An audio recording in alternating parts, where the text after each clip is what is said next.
Without you, our government will not be able to eradicate the ills of society that have been crippling our development for a long time. The Philippines will truly be harmonious and a progressive nation with you, our soldiers, as our country's vanguards of peace, freedom, and justice.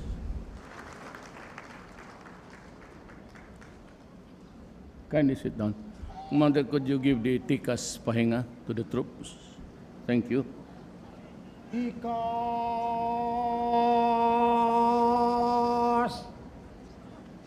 Ta! Ano po ng tikas?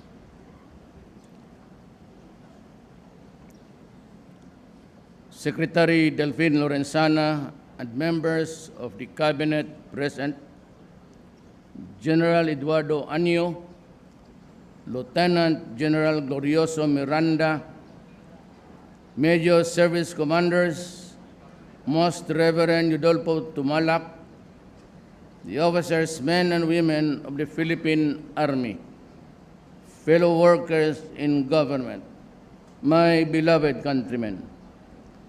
Since the establishment of the Philippine Army 120 years ago, our history is replete with tales of our soldiers' great sacrifices and significant victories to best protect our people and our national sovereignty.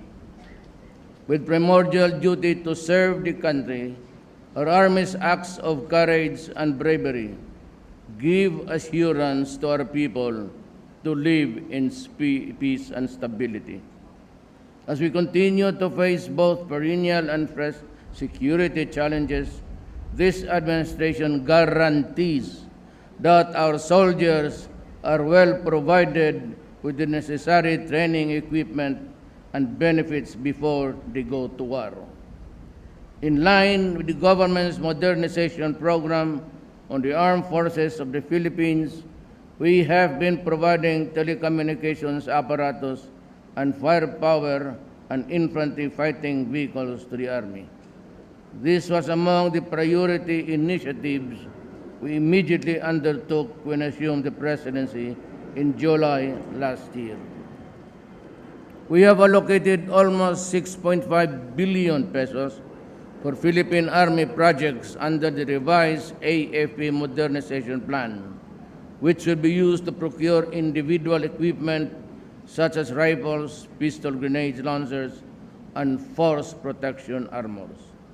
Last September, I signed an executive order increasing combat pay to all members of the armed forces from 500 pesos to 3,000 pesos per month. And their combat incentive pay from 150 pesos to 300 pesos per day. This modest increase will definitely help the families while our soldiers are in the battlefield. The Department of Budget and Management is also working on the proposed compensation adjustment to increase the base pay and hazard pay of our military personnel. I have directed the GSIS to study the possibility of having a housing loan program that will complement the soldiers' ability to pay. I believe that the soldiers will be more confident to perform their mandate knowing that their loved ones are secure and well sheltered. But remember, it is not only the acts of chaos and terror that you must end. I trust that the Philippine Army and all branches of the military will continue to help us in our drive against illegal drugs. This is a serious call not only for you, but to all Filipinos, including your loved ones, whose lives may be affected or lost if you will not help to resolve it. Without you, our government will not be able to eradicate the ills of society that have been crippling our development for a long time. The Philippines will truly be harmonious and a progressive nation with you, our soldiers, as our country's vanguards of peace, freedom, and justice. Bago po ako maghinto, meron na pa akong pakiusap.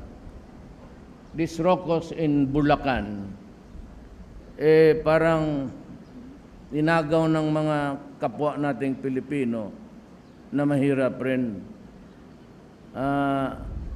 I will look into the matter seriously, and I will ask you, soldiers and the policemen, bitawan na lang ninyo yan, ibigay na lang natin sa kanila.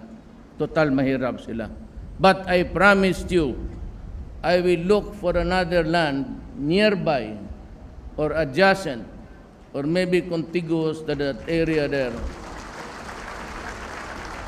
And gagawa ako ng mas maganda. May tubig na at may electric na pagpasok ninyo. It would be maraming dynamics dyan. Walang tubig, walang at kulang, and hindi maganda pagkagawa. Those were not during my times, but I have asked the National Housing Authority to look for a suitable land at papalitan ko na lang yan on equal numbers. Huwag na lang natin guluhin yung mga tao dyan kasi lumalaban eh. And their only sin is just really mahirap rin sila kagaya natin. So bigyan ko kayo ng mas maganda, mas kunting mahal, mas komportable, at mas malaki. Ngayon yung kadamay,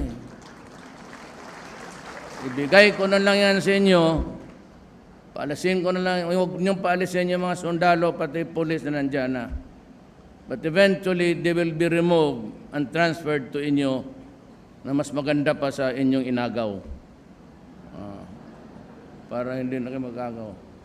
Ayaw ko kasing pilitin ang issue because it would somehow result in bugbugan, mapaluan, and to think that our sin is just talagang mahirap lang tayo. So, I still have the money. Tinanong ko ang NHA, sabi niya, sir, marami pa tayong pera. Yan ang pinakamalaking binuhos ko, agriculture, education, pabahay. Sabi ko, pwede natin ibigay furnace na. Oh, sir, sabi nila, utos mo. Kama lang. Okay na yung kama, furnace na kama. Hindi naman kailangan mo.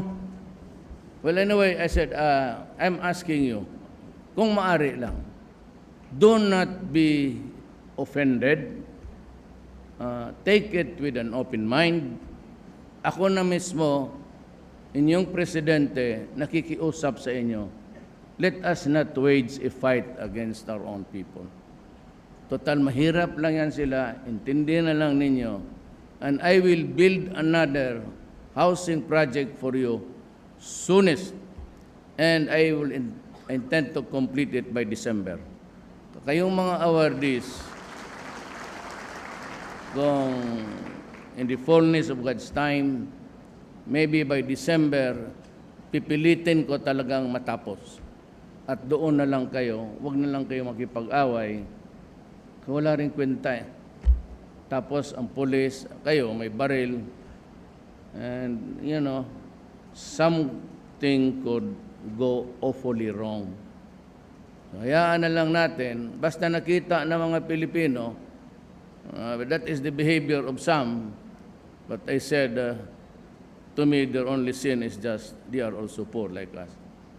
But just the same, I am making you the commitment, and I guarantee that you will have yours. Mas maganda. Walang mga problema because I will personally go there to supervise your housing project. And hopefully by December, magdasal lang tayong lahat, that everything goes well, and you can transfer to the new house. Forget about that. Yung mga kadamay nandiyan, huwag ninyong galawin ang mga sundalo pati polis. Kasi pag hindi tuluyan, paalisin ko kayong lahat. Do not create trouble, avoid chaos, and we will try to solve what ails this country. Maraming salamat po.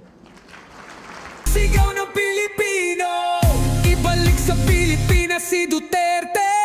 Pilipino ang huhusga at hindi dayuhan. Sigaw ng Pilipino, ibalik sa Pilipinas si Duterte. Pilipino ang huhusga at hindi dayuhan. Kayong mga taksil, umapak mang ating watawat. Tinali nyo ang bayan, pinakpan ang bibig. Pero ang sigaw ng bayan, ay di nyo mapapatid. Ibalik sa Pilipinas si Duterte. Hindi kami pipikit, hindi kami luluhod. Sa bayang sinilangan kami patuloy na lalaban. Hawak kamay, isigaw ng malakas.